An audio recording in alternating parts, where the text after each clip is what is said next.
Srimad Bhagavatam, Canto 2, Chapter 9, Text 33. Aham evasam evagre nanyat yat sadasad param paschat aham yad etat cha yo vashishyeta so asmi aham. Which means, Brahma, it is I, the personality of Godhead, who is existing before the creation, when there was nothing but myself. Nor was there the material nature, the cause of this creation. That which you see now is also I, the personality of Godhead. And after annihilation, what remains will also be I, the personality of Godhead. So let's repeat this translation together. Brahma, it is I. Brahma, it is I, the personality of Godhead, personality of Godhead, who is existing before the creation, when there was nothing, but myself, nor was there the material nature, the cause of this creation. That which you see now, is also I, the personality of Godhead. And after annihilation, what remains will also be I, the personality of Godhead. So, and this is a very long purport. In Rovanini we read the first two paragraphs, so we'll just continue. In another feature of this verse, no one can deny the personalities of both the Lord and Brahma. Therefore, in the ultimate issue, I think we read that. Yeah, that we read. So the next paragraph. The other feature of this statement is that the supreme truth is Bhagavan, or the personality of Godhead. The personality of Godhead and his kingdom have already been explained. The kingdom of Godhead is not void, as conceived by the impersonalists. The Vaikuntha planets are full of transcendental variegatedness, including the four-handed residents of those planets, with great opulence of wealth and prosperity, and there are even airplanes and other amenities required for high-grade personalities. Therefore, the personality of God exists before the creation, and he exists with all transcendental variegatedness in the Vaikuntha Lokas. The Vaikuntha Lokas, also accepted in the Bhagavad Gita as being of the Sanatana nature, are not annihilated even after the annihilation of the manifest cosmos. Those transcendental planets are of a different nature altogether, and that nature is not subjected to the rules and regulations of material creation, maintenance, or annihilation. The existence of the personality of God, it implies the existence of the Vaikuntha Lokas, as the existence of a king implies the existence of a kingdom. In various places in Srimad Bhagavatam and other revealed scriptures, the existence of the personality of Godhead is mentioned. For example, in Srimad Bhagavatam 2.8.10, Maharaj Parikshit asks, So chapi atra purusho vishvashtiti udbhava pyaya Muktvatma mayam mayeshaha shete sarva guhasheha. How does the personality of God, the cause of creation, mean its annihilation, who is always freed from the influence of the illusory energy and is a controller of the same, lie in everyone's heart? Similarly, it is also a question of Viduras. Tutvanam bhagavang tesham kotida prati sankramaha tatremam ka upashiran ka usvid anushirati. This is from Bhagavatam 3.7.37. Suhotra Swami explains in his notes, during the annihilation of the creation, who serves the Lord lying on the shesh, etc. This means that the transcendental Lord, with all his name, fame, quality, and paraphernalia, exists eternally. The same confirmation is also in the Kashi Kanda of the Skanda Purana in connection with Dhruva Charita. It is said there, Nachavante piyad bhakta Mahatyam pralyapadi ato chuto akile loke sa ekas sarvago vyaha Even the devotees of the personality of Godhead are not annihilated during the period of the entire annihilation of the material world, not to speak of the Lord himself. The Lord is ever existent in all three stages of material change.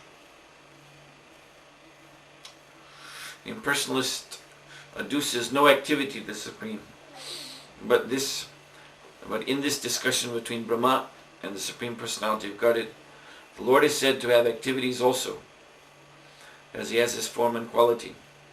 The activities of Brahma and other demigods during the maintenance of the creation are to be understood as the activities of the Lord. The king, or the head executive of a state, may not be seen in the government offices, for he may be engaged in royal comforts. Yet, it should be understood that everything is being done under his direction, and everything is at his command. The personality of Godhead is never formless. In the material world he may not be visible in his personal form to the less intelligent class of men, and therefore he may sometimes be called formless. But actually he is always in his eternal form, in his Vaikuntha planets as well as in other planets of the universes, as different incarnations. The example of the sun is very appropriate in this connection. The sun in the night may not be visible to the eyes of men in the darkness, but the sun is visible wherever it has risen.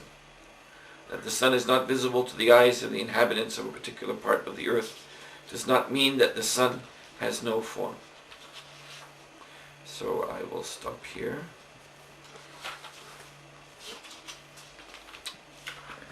Once more, the verse is Aham evasam evagre nanyadyat sadasat param pushcharaham yadet tatcha yo vashisheta so asmi aham. Brahma, it is I, the personality of Godhead, who is existing before the creation, when there was nothing but myself, nor was there the material nature, the cause of this creation. That which you see now is also I, the personality of Godhead, and after annihilation what remains will also be I, the personality of Godhead. So stress again, as we heard yesterday, for those who are in that class, repeatedly again we hear this word aham, I, and Srila Prabhupada explained from what we read yesterday that the Lord is the predominator I. Everyone is an individual, everyone has identity, everyone is an I, but we are all subordinate to the Supreme I, Bhagavan Sri Krishna. So, Prabhupada, in today's purport, we've heard him explain that the impersonalists, whom Krishna in Bhagavad Gita clearly says are buddhaya, or less intelligent, they cannot understand the personal nature of the predominator I. And the reason for that is because the impersonalists are really just materialists, and they pass as being transcendentalists. They wear the dress of sannyasis, and they preach from Vedanta literature, but their whole conception of person and activity, form, name, all of that is rooted in the material conception. So, and they're unable to pass beyond that. So, they think Brahman, God, being transcendental, then he is absent of form, he's absent of any material quality, so that means absent of form, name, personality, activity. But they are unable to attain any realization of that. It's not possible, because as persons, as individuals, as souls, we are persons. So the very consciousness of the living entity is personal, is shaped in such a way to seek personal objects. And so the consciousness of the living entity is always drawing him back to the personal existence, personal relationship. And this is just as true of the Mayavadis as anyone else. But the problem is because they're materialists, they're hardcore Mayavadis sticking to Maya. Therefore that personal conception that they return to, they're forced to return to, is material. And then it is frustrating for them. And this is why Krishna in Bhagavad Gita, in describing this Mayavadi path, he uses the term klesha. It is full of misery. It is full of torment. Because they are always struggling with the material nature. They're always, by their process of trying to negate material form, material name, material activity, because they are actually themselves persons. So they're drawn back to the same thing. Push it away and then go back to it. This is the Bhagavatam's explanation of Ruya Krishna Parampara Patanti Yasho Nadrita Yusmadalandre. That if one neglects the Parampara, the supreme lotus feet, in other words, the personality of Godhead, then one will be forced to come back down to the material nature again and again, even after having risen up to the light of Brahmajyoti. They have to return. So this is very frustrating. So how to then overcome, cross over this very strong attraction to material name, form, quality, personality, etc. So the answer is very easy, and the process is also very easy. That this material nature, material energy, is an energy of the Supreme Personality of Godhead. So one must simply recognize it as such. And this I've been explaining before. This is where the impersonalists, this is where their philosophy fails. They do not really have an understanding of Shakti, of energy. They do not think Brahman has any Shakti. Brahman just exists as Sat, eternality, and you merge into that. And they don't know what to do with the energy Maya. They don't know what to do with it. It is something to be crossed over. But how? Because they're at the same time so attached to it. Being impersonalists. Because they insist on negating personality, of the personality of the Lord, and yet they themselves are personal persons. So they're always drawn back to the material representation of personality, which is all they know. They can't give it up. So one has to simply accept that this material energy is the energy of Krishna, and that it has this personal aspect in this material world. It is full of persons. Everything here is personal also. And why is that? Because it is based on the transcendental reality of the eternal personality of Godhead, and his energies, his spiritual energies, and his associates, as Srila Prabhupada is explaining here. The kingdom of God is not void as conceived by the impersonalists. The Vaikuntha planets are full of transcendental variegatedness, including the four-handed residents of those planets, with great opulence of wealth and prosperity, and there are even airplanes and other amenities required for high-grade personalities. So this is the answer one has to accept. The eternal domain, Dham, of the Lord, and all of the transcendental opulence is manifest there, which are there simply to serve the original Supreme Personality of Godhead. The material energy is a shadow of that, or a perverted reflection of that. So until we can come to the perfection, we'll always be drawn to the reflection, because we need to be sheltered in personality. It is our very nature. And so the Mayavadis, this is their whole problem. This is the deep disease. Actually, this is the original, as I said, Mayavadis are simply materialists. And so this is the original disease of the living entity, which manifests in Mayavadi philosophy in some apparently exalted spiritual way. But it is just the same old disease of materialism that Krishna Bahir Mukhahan, that we have turned away from Krishna. Krishna Bahir Mukhahan, Bhogavanchikari, being very interested in sense gratification. Nikatastamaya Japatiya Dari. In this way we have come under the control, under the grip of the material energy. She has seized us. So, this is the age-old disease of the living entity. He has rejected Krishna. So the Mayavadis turned this into some so-called spiritual philosophy.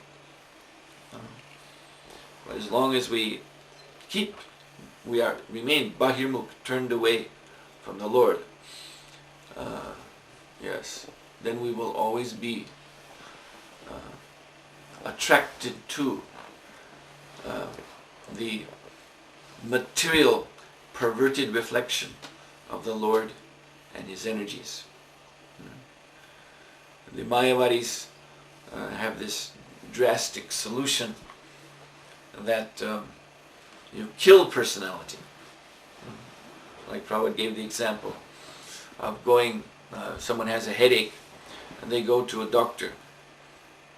And the doctor says, yes, I can cure your headache. It takes a little time. You have to take these pills. Wait a little while and it will go away. And the person insists, no, this headache has been bothering me so long. You must stop it right now, this instant. And the person is insisting. So finally the doctor says, all right, if that's what you want, yes, I can stop your headache right now. Instantly. I just cut off your head. So he takes a chopper out of his desk. Just put your neck down here and I'll chop the head off. No more headache and no more head. This is the Mayavadi solution to this problem of always being drawn back to the material nature, material manifestation of personality. Is suicide, a kind of spiritual suicide. That you drastically, by severe impersonal meditations and austerities, cut off your material identity. But again, that's not possible, because that personal identity goes beyond matter. It goes beyond this gross body. It goes beyond even the subtle mind. It is rooted in the soul.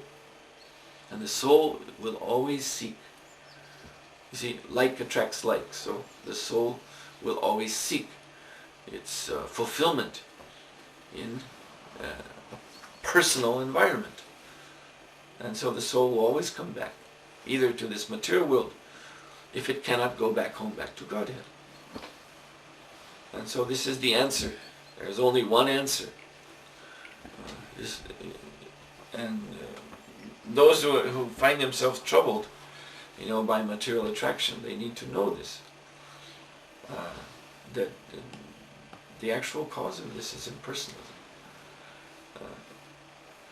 So because of impersonalism covering the spiritual nature of the self, therefore there is this perverted attraction to material, so-called personalism, illusory personalism.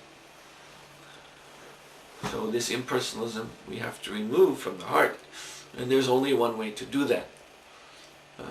There are not some choice, some menus of ways that you can try to remove the impersonal calamity from the heart. There's only one way, and that is by devotional service, which is the cultivation of spiritual personality.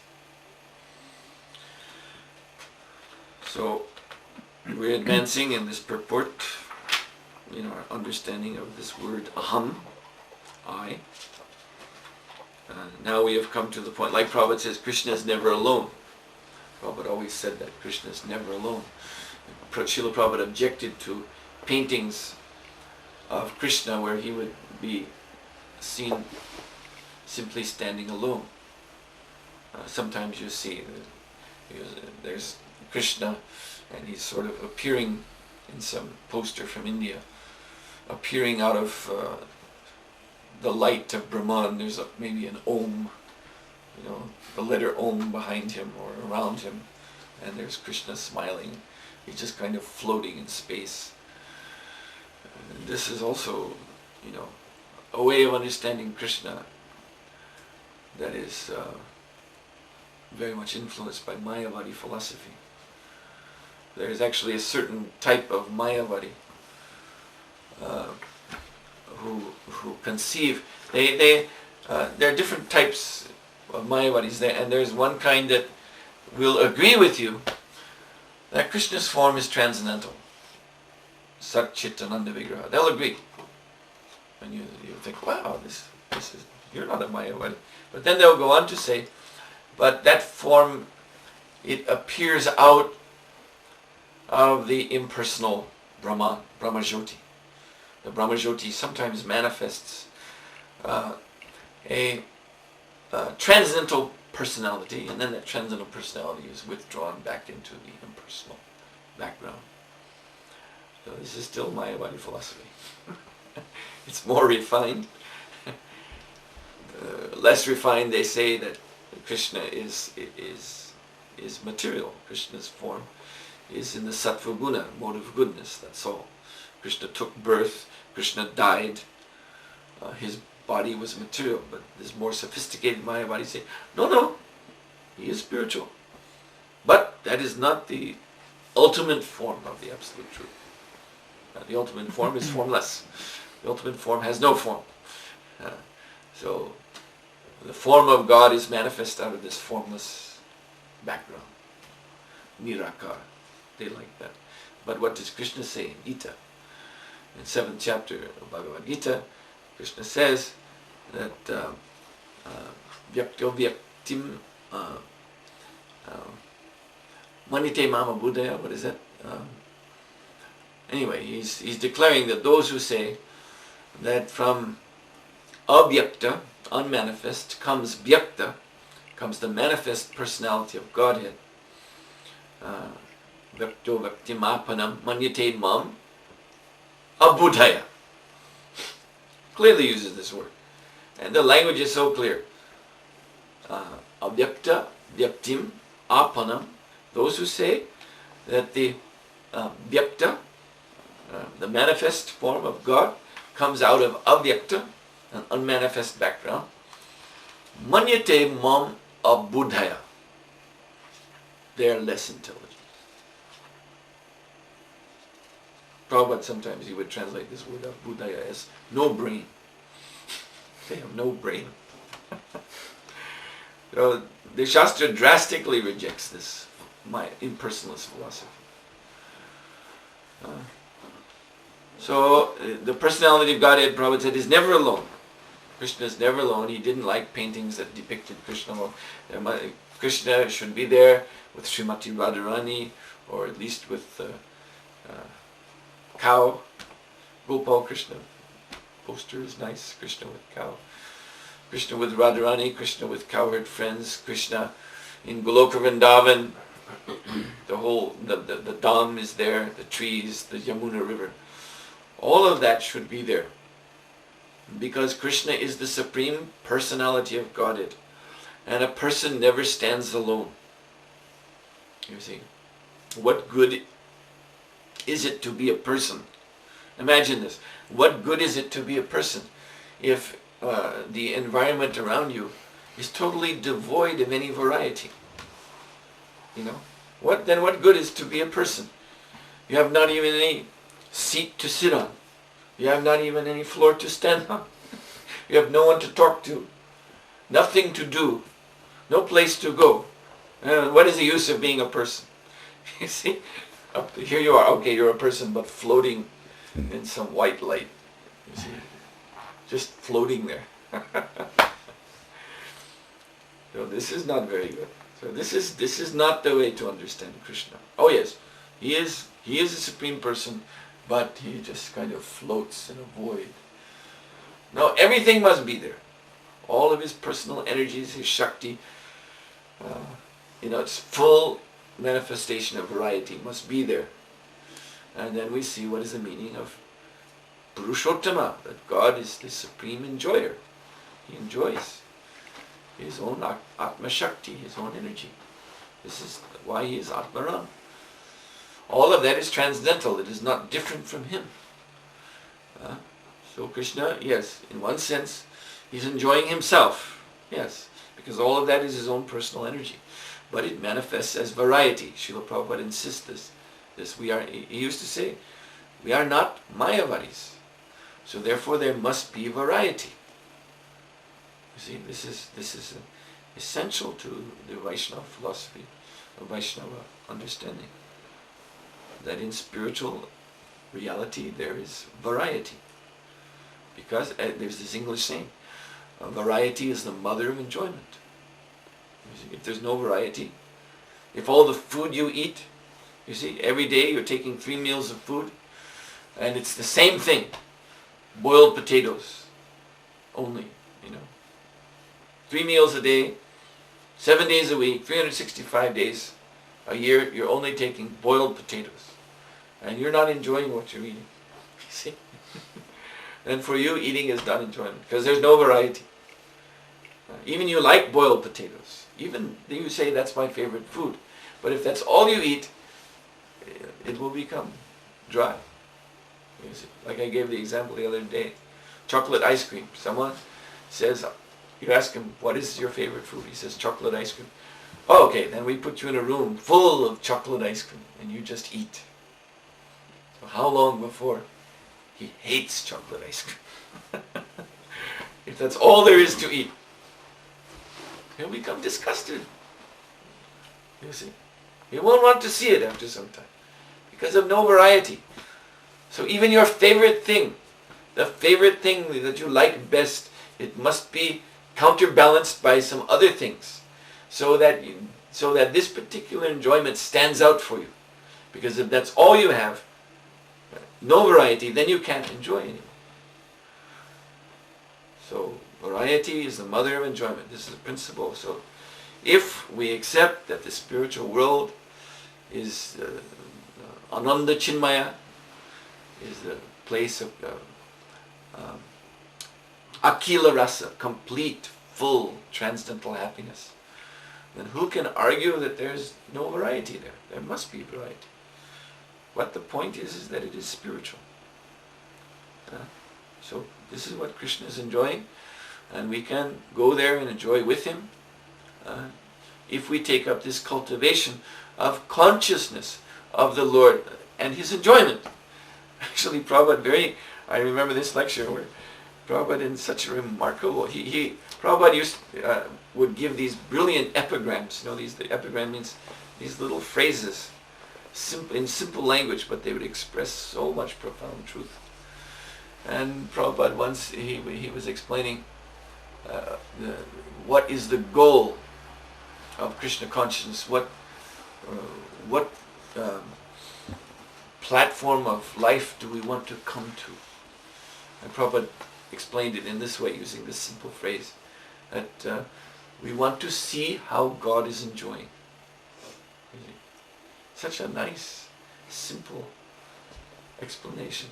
This is the goal of everything we do in Krishna consciousness, is that we simply want to see how God is enjoying in his spiritual domain in Goloka Vrindavan. You see? And this is what we're cultivating. And so when we come to that superior understanding of the Lord's transcendental enjoyment, then all of our desires, because Prabhupada said we are tiny samples of God, we share the same nature with him, then all of our desires will be satisfied. And then we will have realized in full perfection the meaning of personality, the meaning of relationship, the meaning of love, all these things. But until we come to that, seeing how God is enjoying, then, you see, if we're not seeing that, why? It's because the consciousness is covered.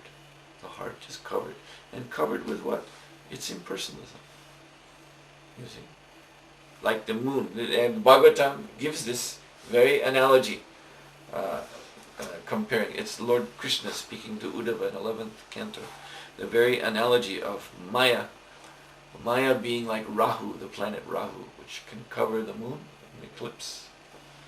So, Maya is covering the soul, our consciousness, with darkness. And then, but because, you see, we are what we are spiritual persons, then within that darkness, and that's what will be described in the next Chatu Shloki, which we'll come to shortly after a couple more days. Ratedatam na pratita na pratiyeta chatmani tad vidyad atmano mayam yatabaso yatatamaha. O Brahma, whatever appears to be of any value, if it is without relation to me, has no reality, know it as my illusory energy, that reflection which appears to be in darkness. You see, first we become covered by the darkness of Maya, and then in that darkness there is this flickering reflection. It's just like you go into a cinema house, it is dark, and then they project on the screen in front of you. What is that? That is a reflection of reality. That is not reality, you see. That is not really, the star that you've come to see. It's not really Shah Rukh Khan or Aishwarya Rai, these Bollywood stars. That is a reflection of Shah Rukh and Aishwarya Rai on the screen. So this is, you see, and this is because, again, we are actually persons. We have to interact with person. That desire is so strong. So even we're placed in the darkness of Maya, that desire is pulling. And so Maya, she is known as Adhara Shakti, accommodating energy. So she accommodates. So that is your desire. All right, so here. But then it is only abhas. It is just reflection. It's not reality. But then we try to enjoy that. Instead of seeing how God is enjoying, how Krishna is enjoying, we're trying to see how Shah Rukh and Aishwarya Rai are enjoying. And to get some rasa from that. But that is jada rasa. That is dead rasa. Rasa of gross dead matter. And this will not satisfy the soul. It only agitates us.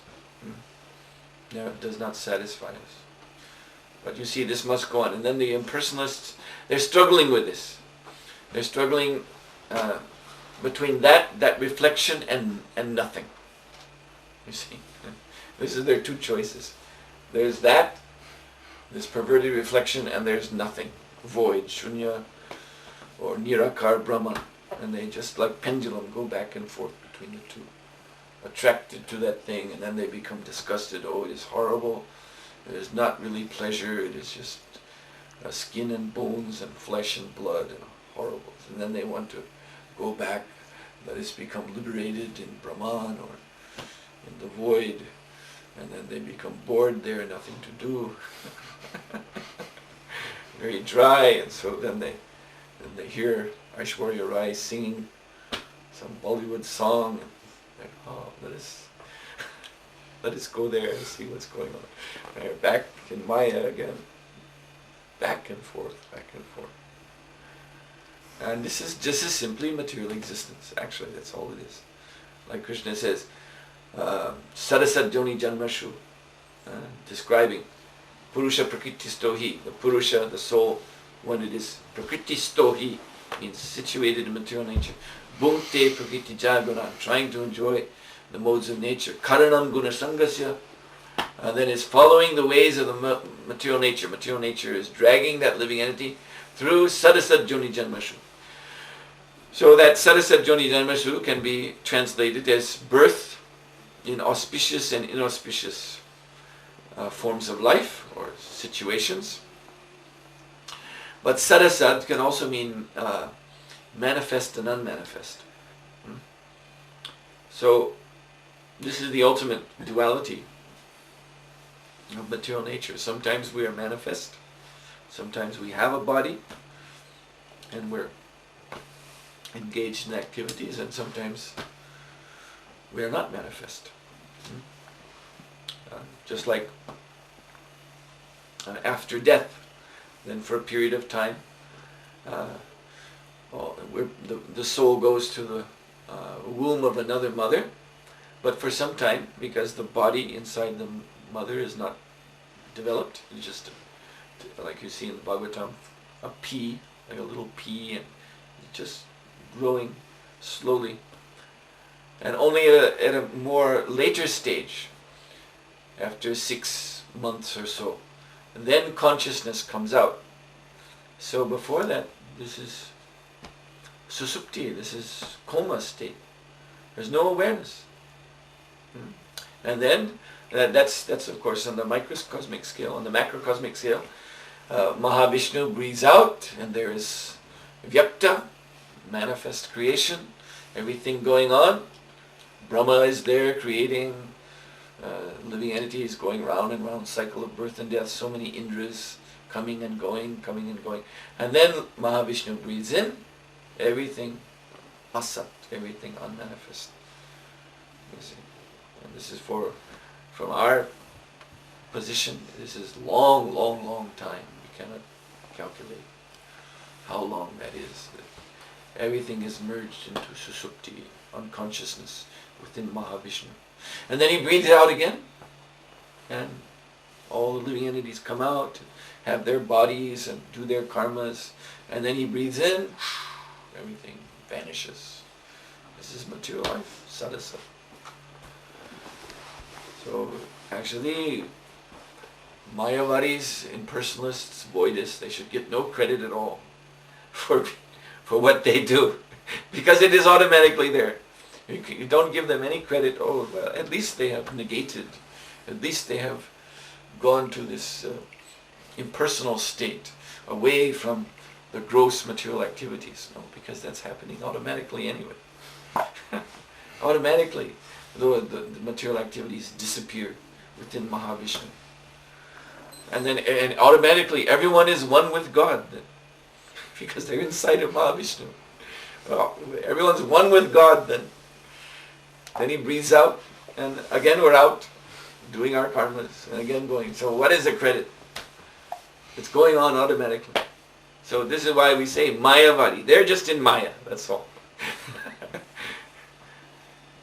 They're not really transcendentalists. They're materialists dressed up like sannyasis, speaking Vedanta philosophy, but they're stuck in Maya, in illusion, because they refuse to understand the personality of Godhead and His spiritual world and His spiritual lila. That, you see, they dismiss. Oh, that is Maya, they say. That is just another phase of material nature, motive goodness, sattva guna.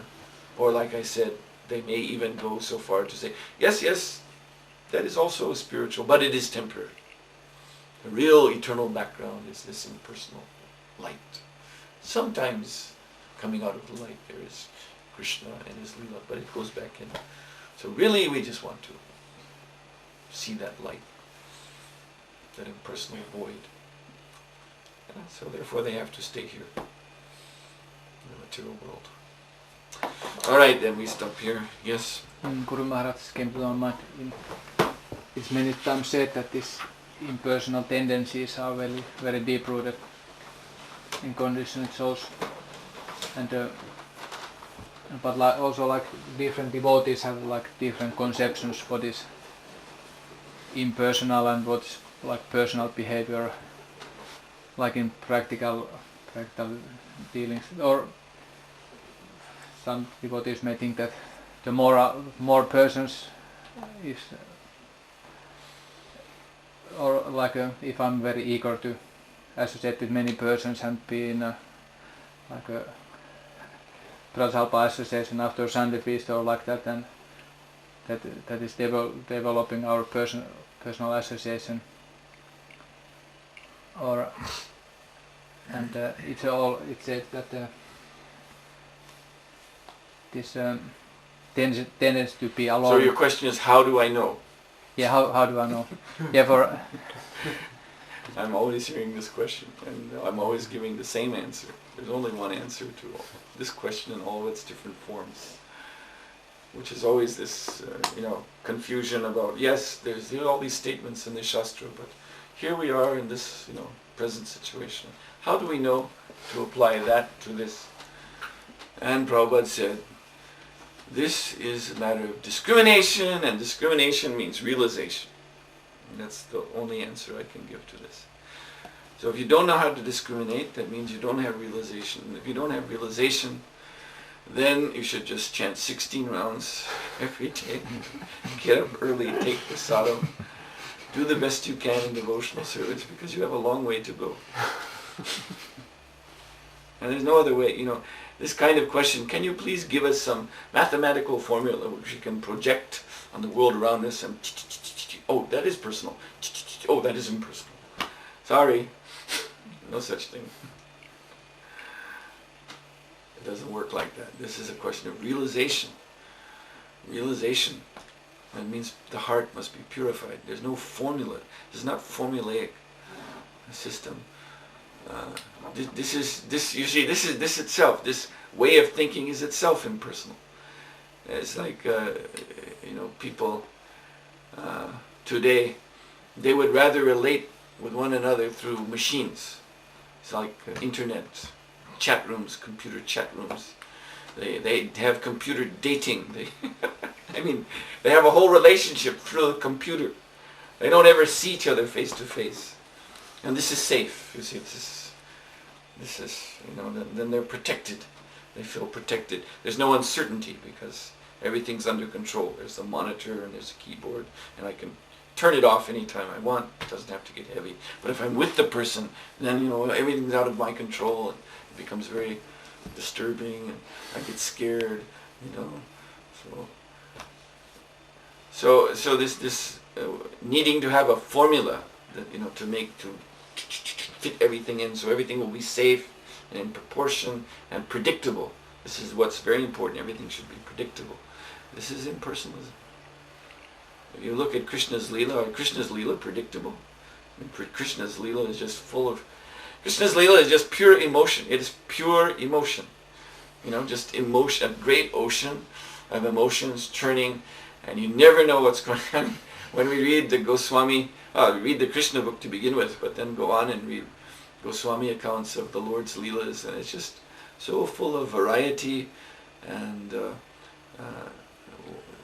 amazing things are suddenly happening, amazing displays of emotion, and very intense, and even Srimati Radharani is becoming angry at Krishna and yelling at him, and Krishna doesn't know what to do, and he has to worship her feet. All these things going on. This is very hot. But in a transcendental sense, of course, in the purest transcendental sense. But it is not formulaic at all. It is not going according to some computer program. That, oh, here is Krishna, here is Radha, now predict what will happen next. The program says they will do this and then do that. And, oh yes, everything very safe and under control. This is the impersonalism. Impersonalists are afraid of personal existence. They're afraid of emotions. They don't know how to deal with it. You see, they're scared of it. So that's why they tend to, they shy away from bhakti yoga. They put it down. Oh, it's too emotional. They rather be jnanis. Jnani means knowledge, projecting everything on a screen of like theory, and everything like mathematically worked out, how it's going to happen, predictable, safe, sterile, dry. And because it's dry, therefore, what underlies the whole thing is frustration. You see, frustration. That's at the bottom of all this impersonalism, is frustration. So anyway, the answer to the question is that the heart must be purified. And when the heart is purified, when our spiritual personal nature comes out more, then you see, then personal dealings, they naturally manifest in a pure and satisfying way. So the very fact that that one is uncertain about personal relationships means impersonalism. The very fact that one is doubting whether, is this right or is that right, the mental plane is indicative of impersonalism, because this is the Bhagavatam says that is the place where the impersonalist takes shelter of. This they are Bhagavatam calls them vimukta manina. They think that they're liberated. In other words, their whole conception of spiritual life is on the mental plane. So the very fact that one is on the mental plane about this, doubting, wondering, floating around on the mind, trying to figure things out, that itself indicates impersonalism. You see. So this mental plane means that one is scared, one is afraid. So one is withdrawing to the mental plane because it's safe. He thinks there, I can figure things out before I get involved in it. You see, I can be on the mental plane and look out through my senses and work it all out, and then I can, when the time is right, I can step out. And nothing happened. Okay, go a little farther off.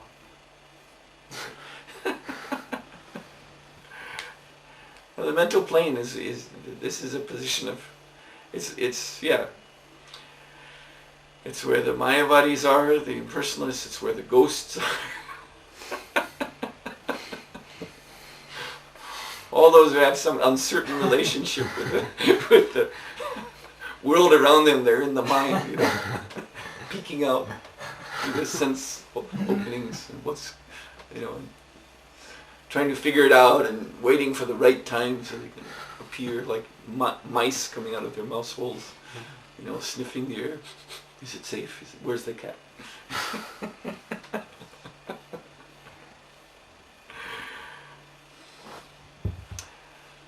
And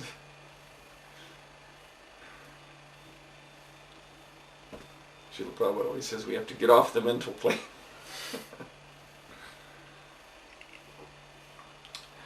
Yes, that's what we have to do. So we have this practical field of activities in Krishna consciousness, and we should just engage in that. And this way, sadhana bhakti means practice. We practice. We're practicing to be off the mental plane.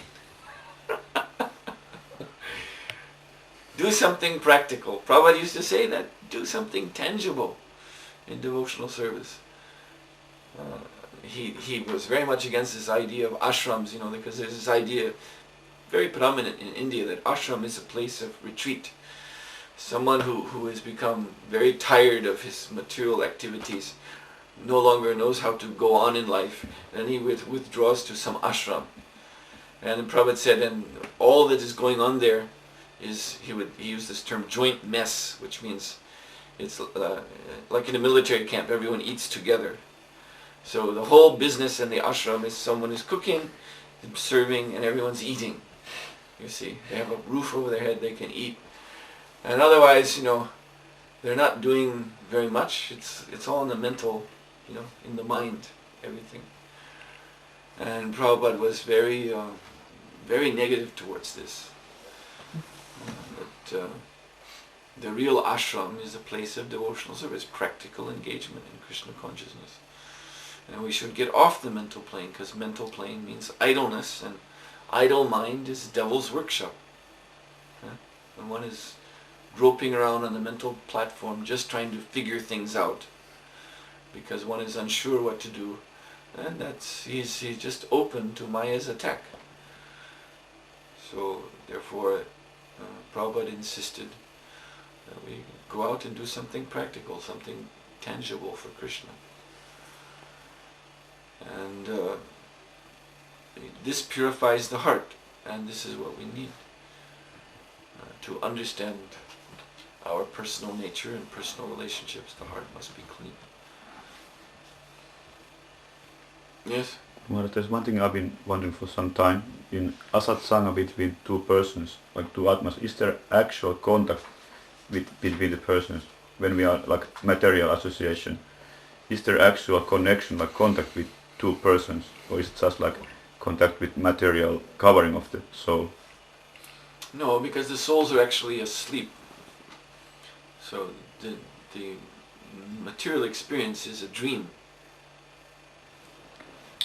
The souls are, you see, what is their relationship with the Lord? Basically, they're within Mahavishnu and they're sleeping there. And Prabhupada writes that this world that we're experiencing as real world is the dream of Mahavishnu. So he creates this dream for us, dream world, which we're taking as reality and we're engaging in that. But spiritually we're asleep, spiritually we're inactive. The soul does not have his manifest spiritual body, he does not have his manifest spiritual activities. He's just lying idle and dreaming. So all of the relationships that we're having, they're dream relationships through material nature. In other words, it's mind, it's body, they're relating in modes of nature. You know, there's this ISKCON painting where you see the boss, he's there, he's lecturing the guy digging the earth, and you see above the Trigunamayi, the three personified three modes, and they're pulling the strings. So that's what's going on. Bodies and minds being pulled by the modes of nature. And the consciousness is there dimly, like in a dream. Consciousness is there, but it's dim. It's in a dream. This is not real, but consciousness is so dim that it is accepting it as real.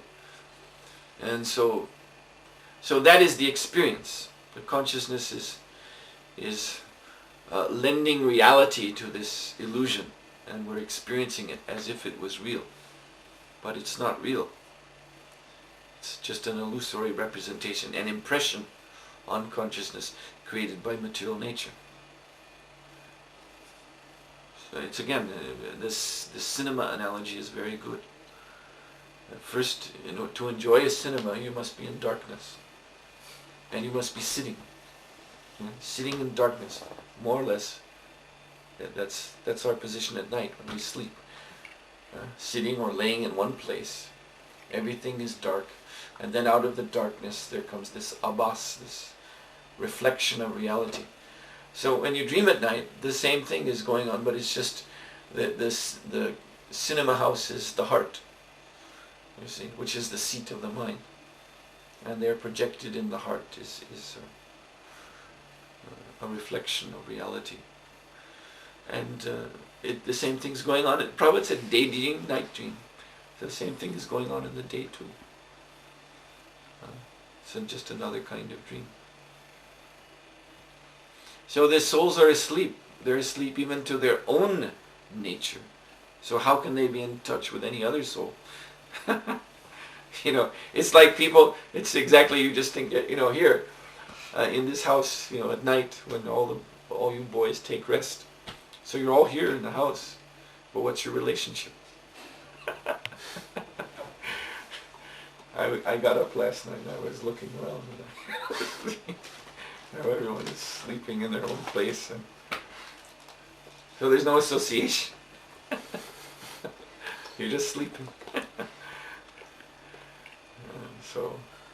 So even the daydream is like that. This souls are just sleeping in the heart of this body, just dimly, in a very dim way, aware that this body is moving, but the soul thinks I'm doing this, but actually you see, that's the dim consciousness.